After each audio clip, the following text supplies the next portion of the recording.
Ang ating pong pag-aaralan ay ukol po sa isang panawagan.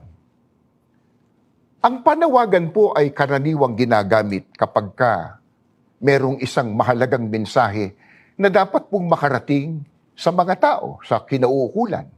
At karaniwan po, yung panawagan o sabihin pa nating babala, advisory, warning, ay karaniwan pong ginagawa pagka meron pong napipintong isang kalamidad o kaya may darating na malaking kapahamakan. May mga tao po na napapahamak sapagkat marahil hindi po nakarating sa kanila yung panawagan. At kung nakarating man, kulang. Hindi po kumpleto yung impormasyon. Ngunit ang lalong masaklap, meron pong mga tao nakarating sa kanila yung panawagan, lamang nagkibit-balikat. Hindi po alintana, hindi binigyan ng pagpapahalaga. Kaya nang dumating po yung kalamidad o kapahamakan, napahamak po sila. Pagka ganon, wala po silang ibang maaring sisihin, kundi ang kanilang sarili. Ngayon po, mga mahal po naming televiewers at listeners, mga kaibigan at mga kababayan, ang pag-aaralan po natin ay panawagan, hindi po ng tao.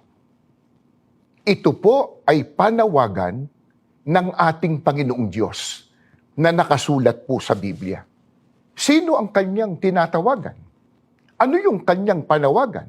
Bakit mahalaga yun na malaman ng lahat ng tao?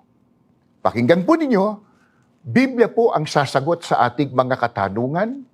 Hindi po kuro-kuro, hindi po opinyon, hindi po sariling interpretasyon, hindi po palapalagay.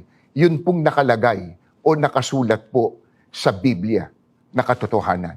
Dito po sa awit 49, ang mga talata po ay 1 hanggang 2. Dinggin ninyo ito, ninyong lahat na mga bayan.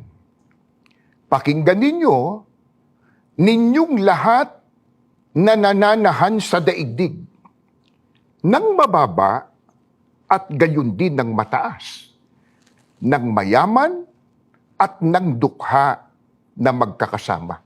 Ang binasa ko po, panawagan mismo ng ating Panginoong Diyos na nakasulat po sa Biblia. Ano ang kanyang panawagan? Ang sabi po, dinggin ninyo, ninyong lahat na mga bayan. Sinong mga bayan? Aling mga bayan?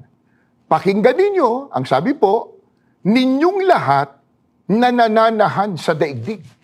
Kaya ito pong panawagang ito ng Diyos ay global in scope.